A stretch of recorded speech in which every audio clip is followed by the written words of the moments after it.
सखी संगे दुआर पर बारात आ गए। चलो जल्दी जल्दी चलो जल्दी। अरे बाप रे बाप, ओए दूल्हा के न देखो बाप रे बाप कितना शर्माता हो। औरे दावरी जयमाला में मूर्ति मिठाई नहीं देखा। चलो ना बहन के घरे आवल जा। चलो चलो। लहरी के तीनगो पाता तीनों कचना रहे।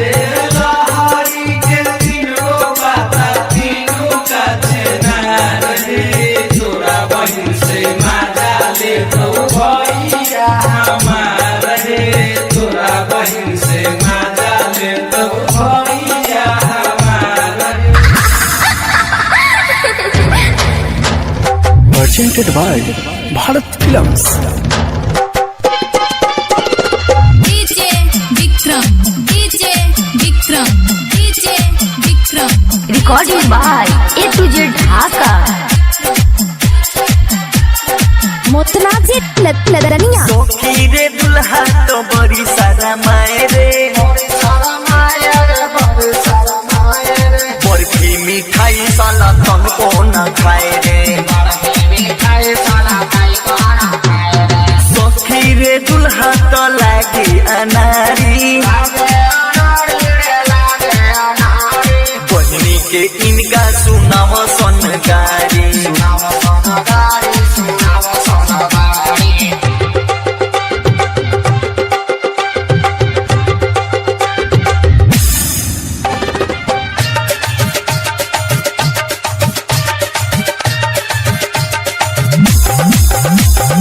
हर साला समधी के फाटल बजामा।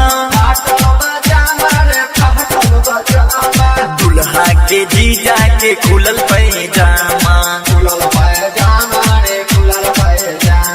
साला बरियतिया तो ठुस ठुस के खाए रे। सौखी रे दुल्हा तो बड़ी सारा माए रे।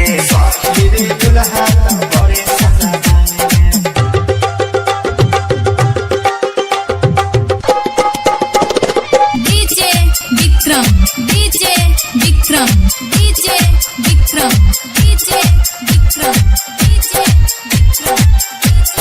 मोतनाजी लदरनिया अपना बहनिया के साथे बनैले।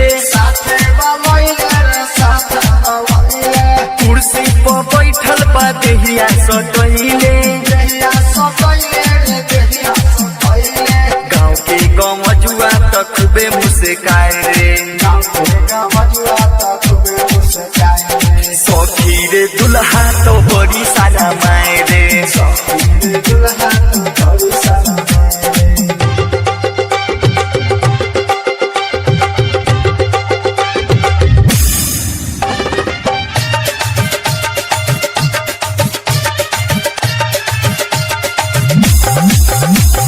भसुर छिनार सखी गहनो न लैले। लक्ष्मण दिलदार भैया जूता सुंघैले।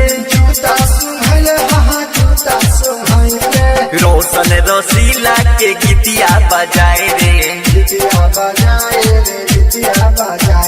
सखी रे दुल्हा तो बड़ी मुस्काए रे। सखी रे दुल्हा तो लागे अनारी।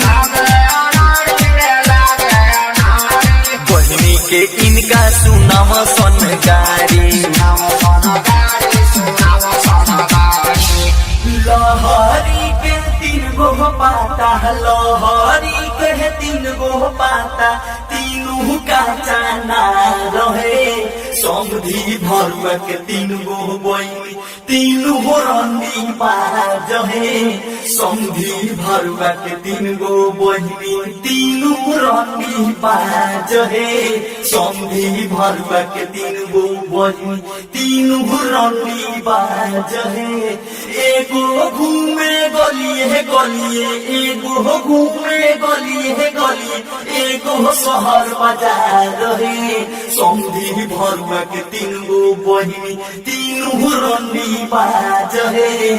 समधी भरुआ के तीनगो बहिनी तीनों के तीनों फिला।